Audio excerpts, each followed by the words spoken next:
on a 4-year, $4.6 million deal, which averages about $1.16 million per year.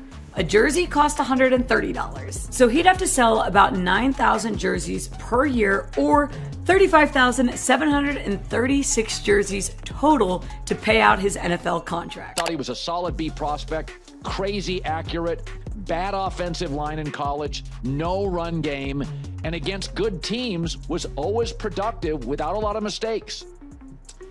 And yet he slid to the 5th round. Shedeur Sanders, pick number 144, is now the best-selling jersey of the draft class. No, and this is why he's going to be a Cleveland Brown. I think he's going to be on the roster no matter what. Because at the end of the day, I do think he has a safe floor at quarterback, but those type of things, moving the needle, moving dollars around and being relevant as a franchise? What if I told you an NFL rookie just flipped the entire league's playbook without even taking a snap? Not with some record-breaking stat or viral sideline moment, but with a single line in his contract, one clause that has the NFL shaking behind closed doors. His name? Shedeur Sanders. And the move he just pulled off isn't about money, it's about control. Not touchdowns, not trophies, power. Because while most rookies are just praying to make the 53-man roster, Shedeur walked straight into the most old-school system in American sports and rewrote the rules from day one. What he signed might be the most dangerous contract the NFL has ever approved. Not to the teams, not to the fans, but to the system. The one that's been quietly running the league from behind the scenes for decades. And the craziest part? That system never saw him coming. So let's break it down, because this isn't just a new contract, it's a new chapter for the entire NFL. Indy reads another one, and I told you this. This is an innovator. He's not going to college. Remember, because of the NIL, to buy out these coaches, which used to happen all the time, you write a $40 million check. Can't really necessarily coach a gamer. That's something that is inherent in a player. Can Shedeur Sanders play football in the NFL? And I think he's just got that it factor. I really do. I think he's got that it factor, and that is so important. When word first broke about Shedeur Sanders' rookie contract, most people shrugged. A fresh quarterback deal in the NFL isn't exactly headline material. But buried deep in the paperwork was something that sent a chill across the league office, a single clause that may have just shifted the entire balance of power in pro football. It's called the Prime Equity Clause. And no, it's not a catchy marketing term, it's a legal, binding agreement that gives Shedeur Sanders something no other rookies ever had: equity in himself. Let that sink in. The clause guarantees Shedeur a direct cut of every dollar the NFL generates using his name, image, and likeness. Not just his team's salary, not just endorsements, not just bonuses. We're talking about merchandise sales, commercials, media rights, broadcast promotions, sponsorships. Anything that uses Shedeur Sanders as a selling point, he gets paid, immediately, automatically. This isn't just compensation, it's ownership. And that's never been allowed in the NFL's tightly controlled player economy. See, in the traditional rookie deal, the league controls almost everything. You show up, you play ball. The NFL decides how to market you, and they pocket the lion's share of whatever comes from your public image. Your viral moments? Monetized. Your jersey sales? Counted.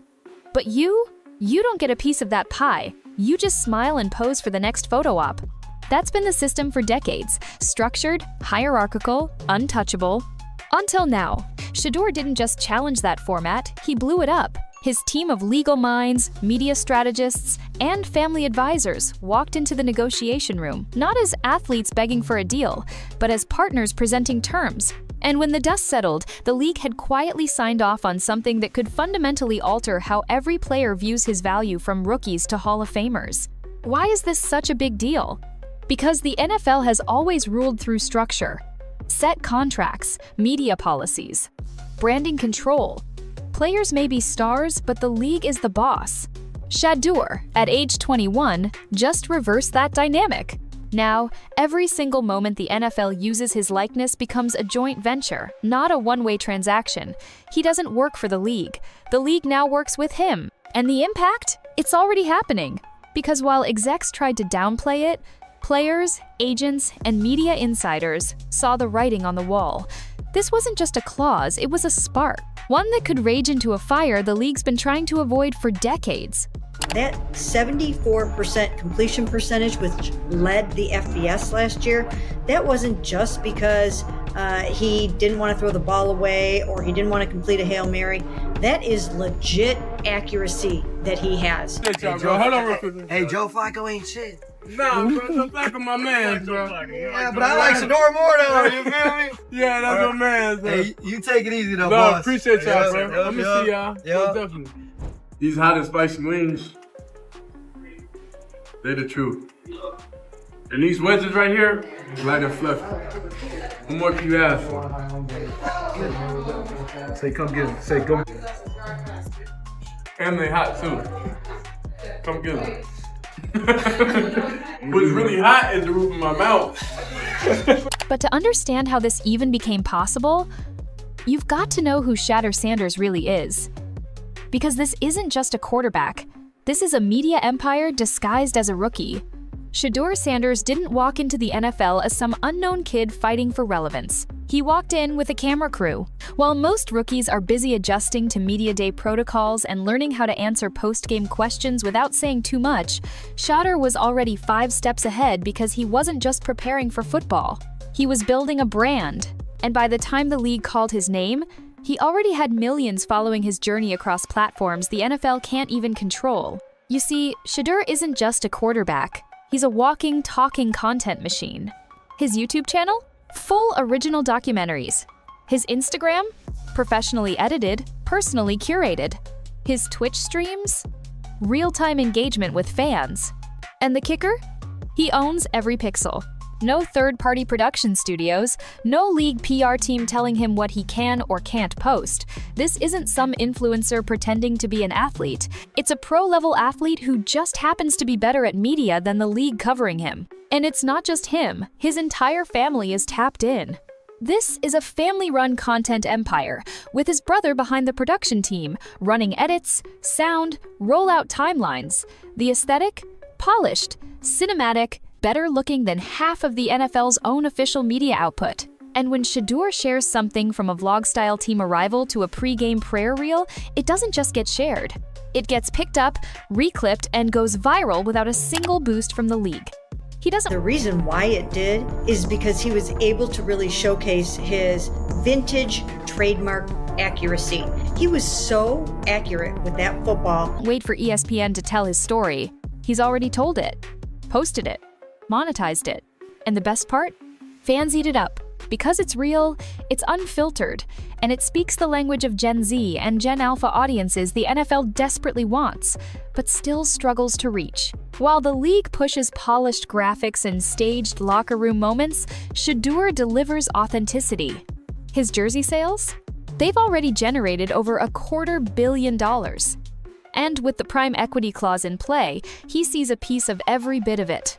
Most rookies are treated like blank slates, characters the league can mold, but Shedeur flipped the formula. He walked in as a main character in his own story, fully produced, fully distributed, and fully in control. That changes everything, because now the NFL isn't just looking at a player, they're looking at competition. And that's exactly what the NFL wasn't ready for, because for decades, the league has had one rule. The shield always shines brighter. But Shedeur? He's already outshined it, and here's why that's terrifying. To understand why Shedeur Sanders' deal sent shockwaves through NFL headquarters, you have to understand how the league has always operated. It's not just football, it's a machine built on control. For decades, the NFL has positioned itself as the gatekeeper to success. They own the teams, the TV rights, the highlight reels, the player promotions, even the halftime facial expressions. Everything is structured. Everything is calculated. And everything runs through the shield. Players don't get to shape the narrative. They get slotted into it. Get drafted, do the media tour, show up in a flashy suit, say all the right things, sign your name on the dotted line, and from that moment on, the league owns your image. Your best plays? Branded by the NFL. Your name? Tied to their merch pipeline. Your story? Polished, filtered, and rolled out the way they want. And for most players, that's the deal. That's the trade-off. Fame in exchange for giving up the keys. But Shedeur said, nah. He didn't just ask for a seat at the table, he brought his own table. And when they tried to run him through the same system everyone else accepts, he countered with the prime equity clause, a legal middle finger to the very blueprint that's kept NFL players boxed in for generations. Suddenly, the power dynamic shifted. Shedeur isn't just an asset the league promotes, he's a stakeholder in the outcome. Every time they slap his face on a game day graphic, use his clips for a promo, or sell another 2 jersey off hype he built himself, he gets paid. Let that sink in. No other rookie in league history had that kind of arrangement. Why? Because the NFL was never supposed to work this way. The structure depends on players playing by the rules unquestioningly. When Shedeur broke the mold, he didn't just challenge one contract. He questioned a foundational piece of the entire system. And now, that foundation's got cracks. Players are watching, agents are whispering, executives are scrambling to figure out how to stop this kind of deal from becoming the norm. Because if the next wave of rookies walks in asking for equity instead of exposure, the league loses its grip on the very thing it values most: control. And the scary part? It's already happening. The numbers behind Shedeur's brand are exposing just how vulnerable the NFL really is, and it's got execs straight up panicking. Behind those closed-door meetings and billion-dollar sponsorship deals, there's something happening inside the NFL that fans aren't supposed to see. Panic. Not the kind they'll admit publicly. You won't hear it from press conferences or player interviews, but behind the scenes, executives, owners, and legal teams are scrambling. Because Shedeur Sanders' contract didn't just contain a clever clause, it exposed a weak spot the league didn't even realize was vulnerable. It's not about money, it's about leverage. The NFL has always held it. Rookies want to play? You take the deal you're given. You don't negotiate from strength, you dream about someday earning it. But Shedeur flipped that script without blinking. He came in with millions already in play. Before a single NFL snap, he'd earned over $14 million in brand revenue. Not salary, content, merch, appearances, personal deals. Let that number breathe. That's triple what his rookie contract is worth. And the league didn't help him generate it. In fact, it can't even touch those streams. They're 100% independent of the NFL's marketing machine, and that's exactly what has them worried. Because Shedeur arrived with something far more dangerous than talent. He brought independence. He's not waiting for ESPN to shine a light on him. He is the spotlight. He doesn't rely on league exposure to build hype. He makes content that outsells most official team channels. His jersey revenue alone has generated over $250 million, $250 million, and with the prime equity clause in place, a chunk of that goes straight back to him. So here's the problem for the NFL. If players realize they can build multi-million-dollar media empires without giving the league control, then what's stopping every new prospect, every college star, every marketable rookie from asking for the same thing? That's the nightmare scenario: contagion. The prime equity clause isn't just disruptive, it's expandable, and once it's out there, agents can't unsee it. Players won't forget it. The precedent is set. Internal memos have already been flowing. Terms like containment strategy are bouncing through league offices. Translated, that means, how do we make sure this Shedeur stuff doesn't spread? But here's the problem they can't solve. It's already spreading. Because the blueprint is public, the numbers are real, and the fans, they're all in. And just in case the NFL hoped this was just hype, the numbers say otherwise. Shedeur isn't building potential, he's already dominating. Let's talk raw influence, because it's not even close. Hype is loud, but numbers? Numbers are undeniable. And the numbers behind Shedeur Sanders aren't just breaking expectations, they're bulldozing the entire model the NFL's relied on for decades. Let's start simple. His rookie deal is worth around $4.66 million. Not bad. But before even playing a single down in a regular season NFL game, Shedeur had already stacked more than $14 million in personal revenue, brand partnerships, content monetization, licensing deals, merch drops. None of it controlled by the NFL. None of it filtered through league approval. This isn't a player waiting around for paychecks. This is a player who generates paychecks. Now zoom out. His jersey sales generated a staggering $250 million in revenue before he ever started an NFL game. That number alone would make most league officials blink, but when you remember the prime equity clause gives him a direct cut of that figure, it stops being a headline and becomes a warning. Because now we're watching what happens when a player doesn't just endorse a jersey, he owns the brand behind it. Let's talk social media. Shedeur's YouTube channel regularly pulls more views than official NFL team channels, and he's not doing basic highlight edits. We're talking full-scale vlogs, behind-the-scenes documentaries, authentic Q, as all produced in-house independently on his schedule with his team. His content doesn't look like football clips. It looks like Netflix. And fans? They're obsessed. He's nailed the formula for Gen Z and Gen Alpha. Authenticity meets access. He doesn't feed them league-approved clips. He gives them the real thing. Likeable, relatable, raw. Clips of him walking into camp in a hoodie and designer shades pull millions of views. Not because a network told us he's a star, because the audience already believes it. And here's what makes it all so dangerous the league can't keep up. They were built for highlight reels and pre-game promos. Shedeur runs on algorithms, engagement, and real-time reactions. When he posts, the culture moves. When the NFL posts, the culture double-checks if it was from last week. And that right there is why execs aren't just annoyed, they're threatened. Because for the first time, they're watching a player operate entirely on his own terms and outperform the system they swore every athlete needed. And the craziest part? This isn't even his end game. Because Shedeur's not playing for a moment, he's building something bigger. Something the league's never dealt with before. A player who's planning to outlive the spotlight. Here's the misconception the NFL's front office desperately wants to believe. That Shedeur Sanders is just another flash of hype, a viral rookie moment, a hot streak that'll fade when the season gets serious. But the truth? This is no moment. This is a movement. Because while most players come into the league hoping to survive their first contract, Shedeur's thinking 50 years ahead. Longevity, ownership, scaled brand infrastructure. He's not just betting on his football talent, he's building a platform that lives beyond sports. And that's exactly why the old system can't contain this. See, the traditional NFL model trains young players to peak fast and stay humble. You get in, earn your spot, maybe land a couple endorsements, and hope you make it to that second contract. But after that, you fade into the background, another name in the archives. Shedeur rejected that logic from day one. He's building something that doesn't expire when his cleats hit the locker for the last time. His brand isn't tied to stats or seasons. It's tied to narrative, identity, media control, and direct-to-audience power.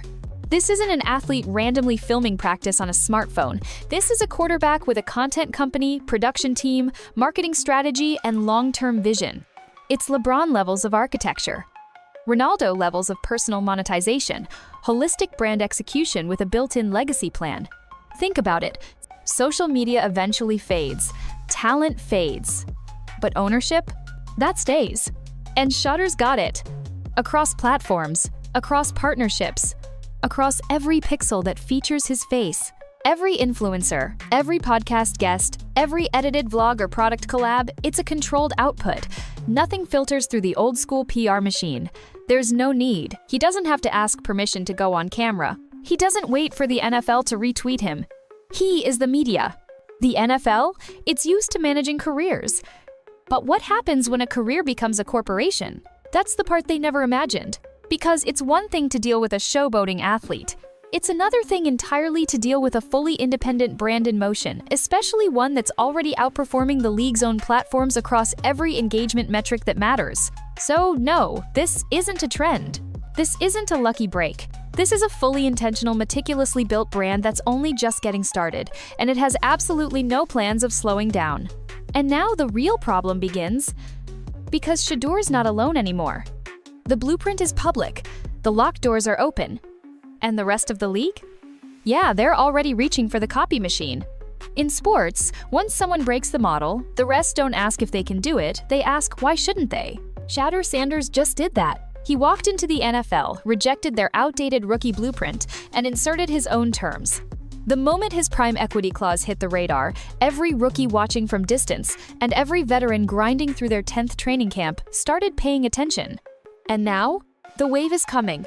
You think star athletes at the college level aren't watching this unfold in real time? The NIL era has already taught them that their name has power, and thanks to Shedeur, they now know they don't have to give that power up once they go pro. In fact, his blueprint proves they can amplify it. Let's break that down. Before the draft, players were mainly focused on three things: where they'll land, what their signing bonus will be, how soon they'll start. But now, conversations are shifting. Now, rookies are asking, can I keep my content rights? Can I take my production crew into the building? Can I negotiate for an equity clause too? And that's where the NFL starts sweating. Because for decades, rookie contracts have been like printed templates locked in, limited and non-negotiable aside from base salary, bonuses, and guaranteed years. Add a flashy sneaker deal or local car commercial on the side, and that's about as brand-friendly as it got. Shedeur changed that. He opened a new lane, one where incoming players see themselves as businesses, not employees. And these aren't just dreams anymore. These are playbooks. Agents are already studying his contract like it's sacred scripture. Startup sports lawyers are reviewing it line by line, asking, how did they slip this clause through the system? College athletes are circling his YouTube numbers, pointing to their own followings and realizing, wait, I've got leverage too. It's not just quarterbacks.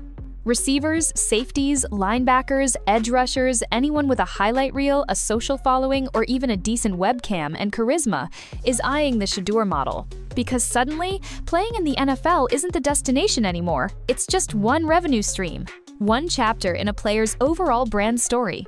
And if you're the league right now, that's absolutely terrifying. Because the NFL wasn't designed for this kind of energy.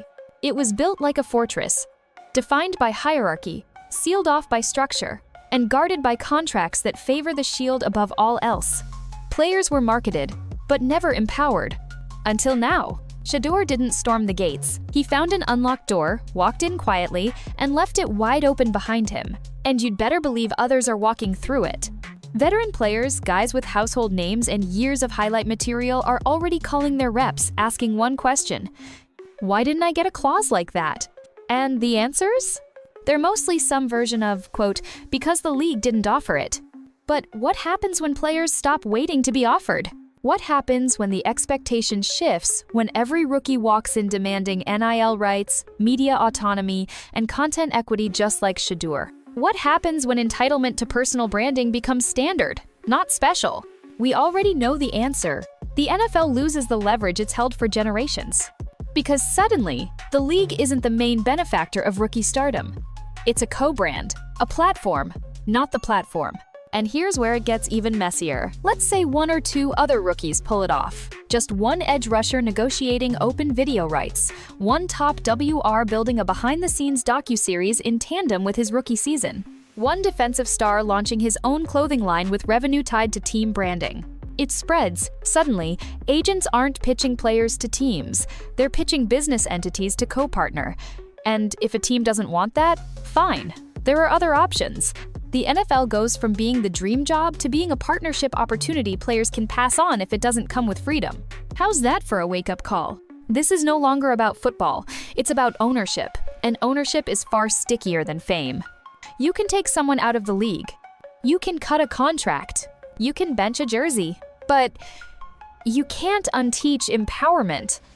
And that's exactly what Shedeur Sanders just did. He taught the next wave of athletes that power isn't something granted by the system, it's something you walk in with.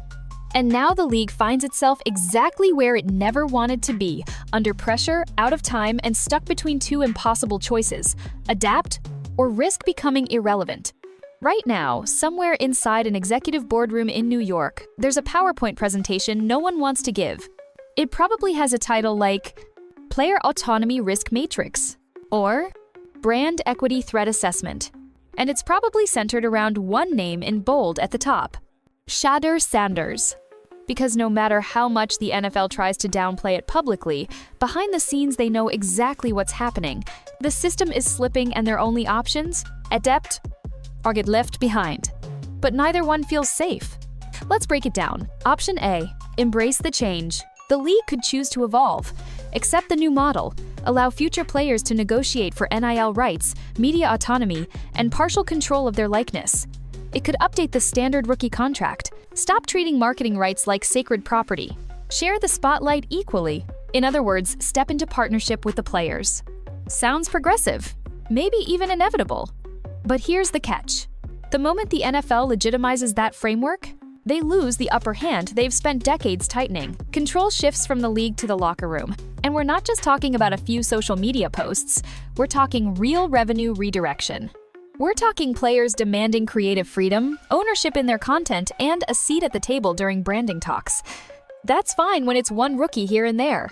But what happens when 20 players per draft class are asking for the same rights? When veteran stars start lobbying for contract restructures? When agents show up at the negotiation table not with stat sheets, but with audience metrics and media engagement reports? The NFL doesn't just give up control. It risks restructuring its entire economy. And that's where the fear kicks in. Option B, resist. The league's other strategy? Clamp down. Harden the rules. Whisper to teams not to allow clauses like the one Shedeur got. Add stricter language in the next CBA. Reassert that player branding flows through approved league channels only. Create roadblocks. Shrink the freedom. Pretend this whole Shedeur thing was just an exception, not a new standard. Sounds bold. Feels powerful. But it's suicidal. Because once the fans are in and they're already all in, you can't turn the clock back. The audience has had a taste of real access, of athletes telling their own stories, posting uncensored behind-the-scenes footage, and building real community. Players like Shedeur offer something the NFL never could: authenticity. So what happens when the league starts shutting that down? They alienate the generation they're most desperate to reach. Young fans don't care who owns the broadcast rights. They don't care about legacy media. They want connection, personality, realness. They want to see the athlete, not the press-trained brand puppet. If the NFL chokes that out, they don't lose contracts, they lose relevance. Because Gen Z and Gen Alpha don't watch sports out of loyalty, they follow stories. If the NFL tampers with those stories, trust collapses, engagement drops, and the league becomes no different than any other outdated institution clinging to a shrinking spotlight. So what now? That's the question no one at League HQ wants to answer. Because the truth is, the NFL has never had to negotiate with individuality before. It's always been play hard, stay quiet, follow the machine. But Shedeur Sanders didn't walk into the machine. He walked in with plans to build a new one, all while collecting a check from the old one. And now that the model works, the rest of the league has two choices. Let the new standard rise and coexist, or go to war with the very players that make Sundays worth watching. No more passive drafts, no more polished PR portraits, no more assembly line athletes. If the league adapts, it could usher in a golden age of athlete brand synergy. If it resists, it risks fading into the same irrelevance as every other institution that failed to evolve in time. Because here's the lesson Shedeur just taught without ever saying a word. The player is the platform. And platforms don't ask to be promoted. They promote themselves. So what does all this really mean? Let's bring it full circle, because this wasn't just a smart contract or a gritty negotiation move. This was a revolution in disguise. And now that it's out in the open, there's no going back.